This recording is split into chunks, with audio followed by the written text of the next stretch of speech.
ازيكم عاملين ايه؟ رب تكونوا بخير. النهارده فيديو عن اول يوم كليه ليا في الترم التاني. تعالوا نشوف اليوم من اوله. اول حاجه صحيت الصبح، غسلت اسناني بمعجون مسواك. الفيديو اللي فات كنت غاسله معجون سيجنال، وده اللي احنا بنستخدمه على طول، بس ده كان عليه سيل، وكمان قالوا ان هو بيمنع التهابات اللثه وكده، فحبيت ان انا اجربه. بجد حلو جدا، جربوه. بعد كده غسلت شعري بلوريال، شامبو لوريال الجديد اللي هو بحمض الهيدروليك، ده حلو جدا وبيطري الشعرايه. بيخلي الشعر ريحته حلوه قوي حتى لو انت غبت عليه يوم. عادي بيعمل الشعر كيرلي او لا زي ما انت عايزه.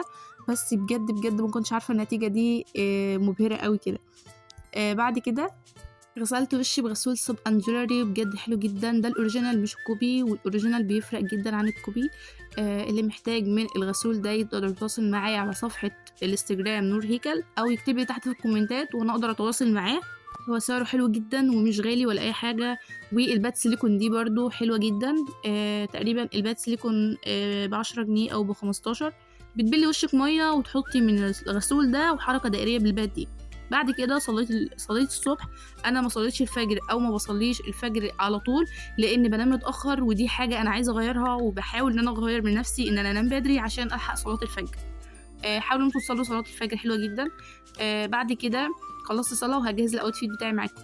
هنلبس بنطلون بوي فريند على السويت شيرت ده، والطرحه في خط لون الطرحه في السويت شيرت، والشنطه لون الشوز، والبرفيوم وكريم المرطب حليب جوز الهند حلو جدا. اللي محتاجهم يكلمني على صفحة انستجرام، هسيب لكم اللينك تحت.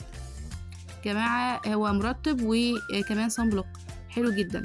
الخاتم ده ماما اللي جايبهولي، برضو بلبسه يوميا في ايام الجامعة. والساعة دي كنت جايباها من برا مصر وانا راجعة. وما ننساش ده اللي بيدفينا كل يوم الصبح. بعد كده كنت واقفة قدام بوابة الجامعة. غالبا اللي هيشوف الفيديوهات دي اكيد عارف جامعة كفر الشيخ ودارسها قوي يعني.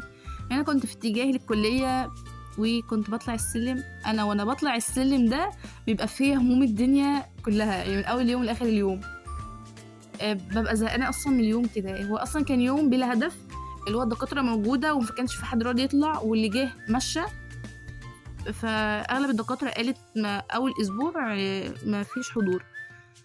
طلعنا الكليه، كنت اصلا بصور وانا خايفه من الامن، لان الامن كان واقف لي على البوابه على مدخل الكليه. هنا كنا واقفين قدام المدرج مستنيين المحاضره تبدا، بس الدكتوره ما جاتش. وصحابي عارفين مين الدكتوره. هنا كنا نازلين بقى من على السلم خلاص. خدنا الجوله. معرفش، انا بنزل السلم ببقى فيها طاقه ايجابيه جدا، وانا بطلع بيبقى فيها طاقه سلبيه. معرفش كنت بعمل ايه، وانا وصاحبتي حاولنا ان احنا نعمل قلوب وحاجات بس فشلنا. معرفش، احنا دايما فاشلين في كل حاجه، مش عارفه كنا بنعمل ايه. بعد كده بقى هننزل ونبدا بقى ان احنا نعمل حركه. بحب الحركه دي قوي، من معنى لافلي على فكره. بعد كده هننزل من السلم واوريكم الفيو بتاع الكليه بتاعتنا. كلنا عارفين الفيو ده يا جماعه، ده شارع الراي اللي في كفر الشيخ. انا في كليتي في كفر الشيخ، عشان اللي ما يعرفش الكليه بتاعتي فين. كنت بوريكم الفيو بتاع الكليه، ملناش دعوه باللي تحت ده، خلينا على الطريق. بعد كده بقى هنزل من الكليه واطلع بره. نزلت من الكليه وطلعت بره، لان عرفنا ان في دكاتره موجوده وما طلعتش، وفي دكاتره ما كانتش موجوده اصلا، وفي كان موجود ومشى. هننزل انا وصاحبتي، كنا نازلين نحكي عن القسم بتاعنا، وعايزين ندخل القسم بتاعنا. هناخد القسم ده في سنه ثالثه، فعمالين نتكلم هندخل ده ولا ده. كنت بتمشى انا وصاحبتي، بنحب كده نتمشى. احنا وصلنا لكليه نظم ومعلومات. اغلبنا عارفها في كفر الشيخ. كنا بندور على كليه ألسن بس ما لقيناهاش. وكنت قاعدين بناخد قيلوله شويه.